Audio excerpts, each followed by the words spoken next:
5 seconds. Start. கட்டிட தொழிலாளர்கள் மாநாட்டில் கலந்து கொண்டு மாண்புமிகு தொழிலாளர் நலத்துறை அமைச்சர் அவர்கள் உரையாற்றும் போது கூறியதாவது: கட்டிடக் கலையில் கைதேர்ந்த நண்பர்களே, வணக்கம். கட்டிட தொழிலாளர்கள் நடத்தும் இம்மாநாட்டில் கலந்து கொள்ள எனக்கு வாய்ப்பளித்த உங்களுக்கு நன்றி தெரிவித்துக் கொள்கிறேன். நான் இந்த மாநாட்டிற்கு வருவதற்கு முன்னால் உங்களுடைய பிரச்சனைகள் பற்றி அதிகாரிகளுடன் நீண்ட விவாதம் நடத்திவிட்டுத்தான் வந்துள்ளேன் என்பதை தெரிவித்துக் கொள்கிறேன். ஆற்றங்கரைகளிலும் ஏரிக்கரைகளிலும் குடிசை கட்டி வாழ்ந்து வந்த மக்கள் நாகரிக வளர்ச்சி ஏற்பட அடுக்குமாடி கட்டடங்களை அமைக்க தொடங்கினர். எப்படியாவது பணம் சம்பாதிக்க வேண்டுமென்ற எண்ணம் கொண்ட பெரிய மனிதர்களின் ஆதிக்கம் கட்டிட தொழிலையும் விட்டு வைக்கவில்லை. அதனால் உங்களுக்கு சில நெருக்கடிகள் ஏற்பட்டுள்ளன. கட்டிட தொழிலுக்கு முக்கிய மூலப்பொருள்களாக இருப்பவை ஆற்று மணல், சிமெண்ட், இரும்பு கம்பி, ஜல்லி ஆகியவையாகும். ஆற்றின் நடுப்பகுதியில் மேலெழுந்த வாரியாக மணலை எடுக்கச் சொன்னால் பாலத்தின் அடியிலும் சாலை ஓரங்களிலும் ஆழமாக மணலை அள்ளிச் செல்கிறார்கள். அதனால் பல லட்சம் ரூபாய் செலவில் கட்டப்பட்ட பாலம் ஆட்டம் காணுகிறது. சாலை பழுதடைந்து போக்குவரத்திற்கு இடையூறு ஏற்படுகிறது. விதிமுறைகளுக்கு உட்பட்டு மணலை எடுத்துக்கொள்ள அனுமதித்தால் குத்தகைதாரர்கள் போராட்டம் நடத்துகிறார்கள். அதனால் வேலை செய்ய முடியாமல் நீங்கள் துன்பப்படுகிறீர்கள். ஆகவே தனியார் குத்தகையை ரத்து செய்துவிட்டு அரசே குறைந்த விலைக்கு மணல் விற்பனை செய்கிறது. பாறைகளை குத்தகைக்கு விடுவதன் மூலமே உள்ளாட்சிகளுக்கு கணிசமான வருவாய் கிடைக்கிறது.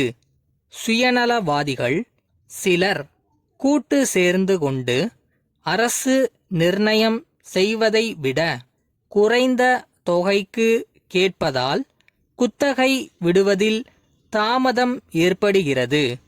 அதனால் வருவாய் இழப்பு ஏற்பட்டு உள்ளாட்சிகள் மக்கள் நல பணிகளை சரிவர செய்ய முடியவில்லை.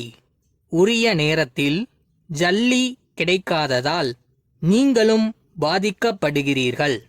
ஆகவே அரசே பாறைகளை குத்தகைக்கு விட்டு உள்ளாட்சிகளுக்கு நிதி வழங்கும் முறையை கொண்டு வந்துள்ளது. சிமெண்ட்டும் கம்பியும் மூலப்பொருள்கள் கிடைப்பது மற்றும் மின்சார விநியோகத்தை பொறுத்து தயாரிக்கப்படுகிற பொருள்கள். அதனால் சில நேரங்களில் சிறிது விலை ஏற்றம் ஏற்படுவது தவிர்க்க முடியாதது. இதையே ஒரு காரணமாக காட்டி வியாபாரிகள் செயற்கையான தட்டுப்பாட்டை ஏற்படுத்தி அதிக விலைக்கு விற்பனை செய்கிறார்கள். வியாபாரிகளோடு கலந்து பேசி இதை ஒழுங்குபடுத்த சில கட்டுப்பாடுகளை அரசு விதித்திருக்கிறது. அரசின் இப்படிப்பட்ட நடவடிக்கைகளால் கட்டிட தொழிலாளர்களின் பிரச்சனைகள் ஓரளவுக்கு தீர்க்கப்பட்டுள்ளன. உங்கள் நன்மைக்காகவே ஓய்வூதிய திட்டமும் அறிமுகப்படுத்தப்பட்டுள்ளது. மேலும் அவ்வப்போது பிரச்சனைகள் ஏற்படுவதாக இருந்தால் அவற்றை அரசின் கவனத்திற்கு கொண்டு வந்தால் உரிய நடவடிக்கை எடுக்கப்படும் என்பதை தெரிவித்து பிரியா விடை பெறுகின்றேன். நன்றி. சென்னையிலுள்ள பாரி கம்பெனியின் பொது மேலாளர் சென்னையிலுள்ள திரு குருசாமிக்கு எழுதிய கடிதம். அன்புள்ள திரு குருசாமி, சென்ற வாரம் நடைபெற்ற தங்களது மருத்துவ பரிசோதனையின் அடிப்படையில் சில விவரங்களை தெரிவிக்க விரும்புகிறேன்.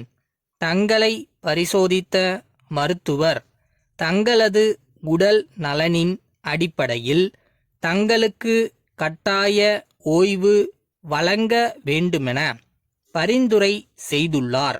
எனவே தங்களது ஓய்வு பெறும் நாள் இவ்வாண்டு ஜூன் 30 என்பதை எங்களது கம்பெனியின் நிர்வாகிகள் முடிவு செய்துள்ளனர்.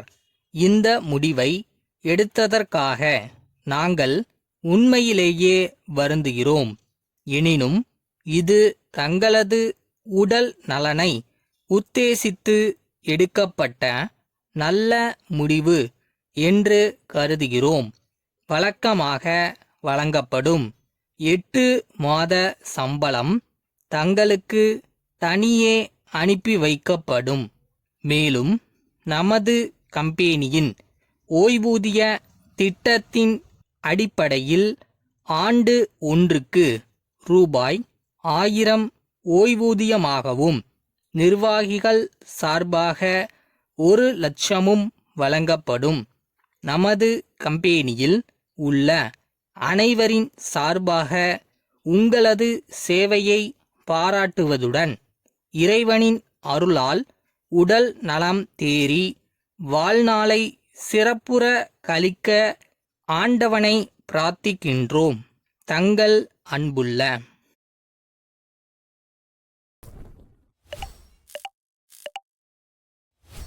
நம்ம வேலையை நம்ம ஒழுங்காக பார்த்துட்டு செஞ்சுட்டு முயற்சி பண்ணோம்னா தானாக வரும். கண்டிப்பாக வரும். அந்த நம்பிக்கையை மட்டும் மனசில் வைங்க.